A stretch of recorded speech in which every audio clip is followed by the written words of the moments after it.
പല സംശയങ്ങൾ സോഷ്യൽ മീഡിയയിൽ ചോദിക്കുന്നുണ്ട്, പല വീഡിയോസ് പുറത്ത് വരുന്നു, കമൻറ്റുകൾ പുറത്ത് വരുന്നു. ഒരു ചോദ്യമുണ്ട്, കേരളത്തിലെ CPM ഭരണമുന്നണിയുമായിട്ട്, പ്രത്യേകിച്ച് പിണറായി വിജയനുമായിട്ട് കേന്ദ്രത്തിൽ BJPക്ക് ധാരണയുണ്ട്. അപ്പം ഇതുമായിട്ട് ബന്ധപ്പെട്ട ഒരു സുഹൃത്ത്, അദ്ദേഹം കോട്ടയം സ്വദേശിയാണ്, അദ്ദേഹം ഒരു ബിസിനസ്സുകാരനാണ്, അപ്പം അദ്ദേഹം കോൺഗ്രസ്സുകാരനാണ്. അപ്പം അദ്ദേഹം എന്നോട് പറഞ്ഞു, അദ്ദേഹം ഇപ്രാവശ്യം BJPക്കാണ് വോട്ട് ചെയ്യുന്നത്. അപ്പം അതുമായിട്ട് ബന്ധപ്പെട്ട ചില ചോദ്യങ്ങൾ എന്നോട് ചോദിച്ചു. അപ്പം എന്താണ് താങ്കളുടെ അഭിപ്രായം എന്ന് എന്നോട് ചോദിച്ചു. ഞാൻ പറഞ്ഞു, ഇതിനെപ്പറ്റിയുള്ള അപ്രിഹെൻഷൻ എനിക്കുമുണ്ട്, ഇപ്പോഴത്തെ അടുത്ത സമയത്ത് തുടങ്ങിയിട്ടുണ്ട്. അപ്പം അദ്ദേഹം പറഞ്ഞു, അദ്ദേഹത്തിനോട് പറയാം, ഞാനിപ്പം CPMനും പിണറായി വിജയനും വോട്ട് ചെയ്യുന്നയാളെ മടുത്തിട്ടാണ് ഒരു ഓൾട്ടർനേറ്റീവ് എന്ന രീതിയിലാണ് BJP, അതായത് നരേന്ദ്രമോദിക്ക് പിന്തുണ കൊടുക്കുവാൻ, പ്രത്യേകിച്ച് ചില ഡെവലപ്മെൻറ്റ്സിൻ്റെ പേരിൽ പിന്തുണ കൊടുക്കുവാൻ തീരുമാനിച്ചത്. പക്ഷേ സംശയം ഭയങ്കരമായിട്ട് പോകുന്നു. അദ്ദേഹം പറഞ്ഞു, അദ്ദേഹത്തിൻ്റെ വ്യവസായ സ്ഥാപനത്തിൻ്റെ മുമ്പിലൂടെ സുരേന്ദ്രൻ്റെ ഈ പദയാത്രയോ റാലിയോ ഒക്കെ പോയപ്പോൾ അദ്ദേഹത്തിൻ്റെ ആവേശമൊന്നും തോന്നിയില്ല. അതിൻ്റെ കാരണമെന്ന് പറയുന്നത് ഇവർ തമ്മിലുള്ളൊരു മാച്ച് ഫിക്സിങ് ഉണ്ടോ, അതായത് ഒത്തുകളി ഉണ്ടോ എന്നുള്ളൊരു ധാരണ. അപ്പം ഇതെന്നോട് അദ്ദേഹം ചോദിക്കുന്നതിന് മുമ്പ് തന്നെ എനിക്ക് എൻ്റെ ഡൽഹി ലൈഫുമായിട്ട് ബന്ധപ്പെട്ട് എനിക്ക് ജനതാദൾ യുണൈറ്റഡ്, അതായത് ദേവഗൗഡയുടെ പാർട്ടിയുടെ ഒരു പഴയ MP, ഇപ്പോഴത്തെ ഒരു അവരുടെ ഏറ്റവും സീനിയറായിട്ടുള്ള നേതാവാണ്. അപ്പോൾ അദ്ദേഹം വൈകുന്നേരം ഒരു ദിവസം ഞങ്ങൾ ഒരിടത്ത് കൂടിയപ്പോൾ ഞാനിങ്ങനെ സംസാരിച്ചുകൊണ്ടിരുന്ന സമയത്ത്, ഇപ്പോൾ അദ്ദേഹം സംസാരിച്ച സമയത്ത് ഡെലിബറേറ്റ് അല്ലാതെ ഞാനൊരു ചോദ്യം ചോദിക്കുന്നു.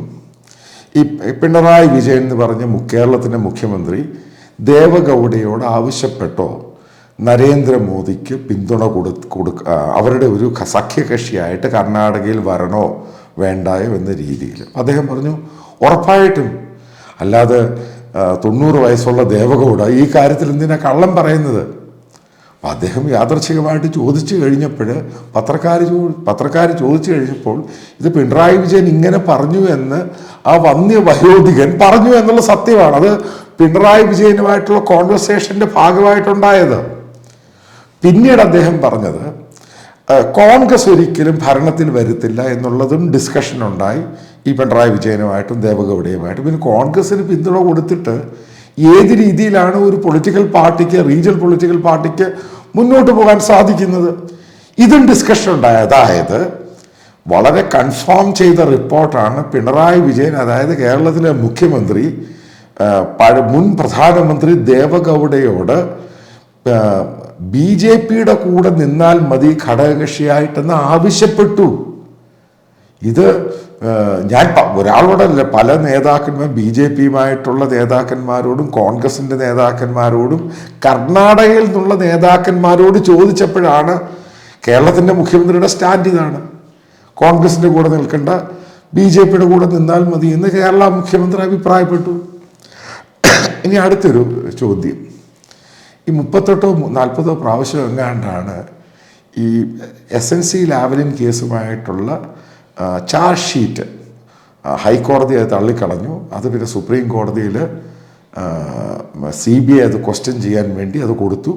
അപ്പോൾ അന്നത്തെ എനിക്ക് ഓർമ്മയുണ്ട്, അത് ആദ്യം കൊടുക്കുന്ന സമയത്ത് ലേറ്റായിട്ടാണ് CBI ഇത് കൊടുക്കുന്നത്. അപ്പോൾ കൊടുത്ത ശേഷം അന്നിരുന്ന സുപ്രീം കോടതി ജഡ്ജ് ആദ്യത്തെ ആ ബെഞ്ചിലുണ്ടായിരുന്ന വളരെ ശക്തമായിട്ട് പറഞ്ഞു, എത്രയും പെട്ടെന്ന് CBIയുടെ വാദങ്ങളും നിഗമനങ്ങളും ആർഗ്യുമെൻറ്റും ഡോക്യുമെൻറ്റ്സും വരണം. അപ്പം അതുമായിട്ട് ബന്ധപ്പെട്ട് വളരെ പെട്ടെന്നായിട്ടാണ് ആദ്യത്തെ 5-6 ഹിയറിങ് പോകുന്നത്. പിന്നീടാണ് ഇത് തണുത്ത് വന്നിട്ട് ഏത് 38 or 40 പ്രാവശ്യമായി, എത്രയോ വർഷമായി ഇതിങ്ങനെ തണുത്ത് പോവുകയാണ്. അപ്പം അടുത്തൊരു ചോദ്യം, ഇതും ഒരു മാച്ച് ഫിക്സിംഗ് ആണോ അല്ലയോ? പിന്നെ മറ്റൊരു രണ്ടോട് ക്രൂഷ്യലായിട്ടുള്ള സംഭവമുണ്ട്. BJPയുടെ കേരളത്തിൻ്റെ പ്രസിഡൻ്റായിരുന്ന സമയത്ത്, അതായത് ഇപ്പോഴും അദ്ദേഹം തന്നെയാണ് പ്രസിഡന്റ്, സുരേന്ദ്രൻ, ഈ കൊടകര കള്ളപ്പണ ഇടപാട്, ഇലക്ഷന് വേണ്ടി ഫണ്ട് വരുന്നു, ആ ഫണ്ട് കേരള പോലീസിൻ്റെ ആൾക്കാർ പിടിക്കുന്നു, സ്ക്വാഡ് പിടിക്കുന്നു, പിന്നീട് ചാർജ് ഷീറ്റ് വരുന്നു. ഇതിനകത്ത് നമ്മൾ നോക്കുകയാണെങ്കിൽ ആ കേസ്, സുധാകരനെതിരെയുള്ള കേസ് വളരെ മൈൽഡായിട്ട് സോഫ്റ്റായിട്ട് പോയി.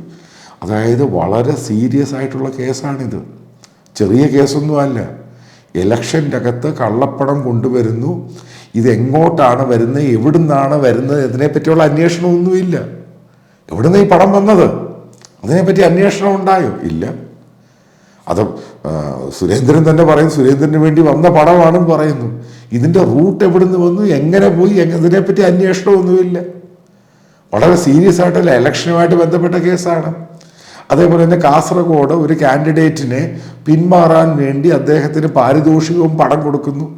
അതും വലിയൊരു കേസാണ്. ബേസിക്കലി ഇലക്ഷനെ മാനിപ്പുലേറ്റ് ചെയ്ത് തകർക്കാൻ വേണ്ടി ശ്രമിക്കുന്നൊരു വലിയ കേസാണ് സംഭവം. ആ കേസ് അവിടെ പോയി, അതും വളരെ മൈൽഡായിട്ട്. ഇതൊക്കെ ചോദ്യങ്ങളാണ്. അപ്പോൾ ഈ ചോദ്യങ്ങൾ കേരളത്തിലുള്ള സാധാരണക്കാരുടെ അപ്രിഹെൻഷൻ ഉണ്ടാകാൻ, വളരെയധികം സംശയങ്ങൾ ഉണ്ടാകാനുള്ള സാധ്യതയുണ്ട്. എന്തുകൊണ്ടാണ് ഇതൊക്കെ വരുന്നത്? പിന്നെ മറ്റൊരു ചോദ്യം, മുഖ്യമന്ത്രിയുടെ ഓഫീസിലെ ശിവശങ്കരൻ, അതായത് മുഖ്യമന്ത്രിയുടെ പ്രിൻസിപ്പൽ സെക്രട്ടറി, അപ്പം അതുമായിട്ട് ബന്ധപ്പെട്ട് അയാളെ ഇത്ര മാസം ഏകദേശം 1.5 വർഷത്തോളം ജയിലിൽ അടച്ചു. പല കേസുകളാണ്. പണം വെളുപ്പിച്ച കേസ്, പണം സൈഫൺ ചെയ്ത കേസ്, സ്വപ്ന സുരേഷുമായിട്ട് ബന്ധപ്പെട്ട് മറ്റുള്ള സ്വർണത്തിൻ്റെ കേസ്. ഇന്ന് വരെ നമ്മൾ ആരും കേൾക്കുകയോ കാണുകയോ ഒന്നും ചെയ്തില്ല. NIA അന്വേഷിക്കുന്നു, ED അന്വേഷിക്കുന്നു, മറ്റുള്ള എൻഫോഴ്സ്മെൻറ്റ് ഏജൻസികൾ അന്വേഷിക്കുന്നു. മുഖ്യമന്ത്രിയുടെ പ്രിൻസിപ്പൽ സെക്രട്ടറിയെ അറസ്റ്റ് ചെയ്യുന്നു. വളരെ കാലം ജയിലിലാണ്. ഇപ്പോഴദ്ദേഹം അസുഖബാധിതനായതിൻ്റെ പേരിലാണ് അദ്ദേഹത്തിന് ഇൻ്റർവ്യൂം ബെയിൽ കൊടുത്തിരിക്കുന്നത്, കേരളത്തിന് പുറത്ത് പോയി ട്രീറ്റ്മെൻറ്റ് ചെയ്യാൻ. ഇതിൽ ഒരു പ്രാവശ്യം പോലും മുഖ്യമന്ത്രിയെ വിളിപ്പിച്ചില്ല. ചോദ്യമാണ് ഈ സംഭവം. അപ്പോൾ മുഖ്യമന്ത്രിക്ക് ഇതിനെപ്പറ്റി മുഖ്യമന്ത്രിക്ക് യാതൊരു സംഭവമില്ലേ?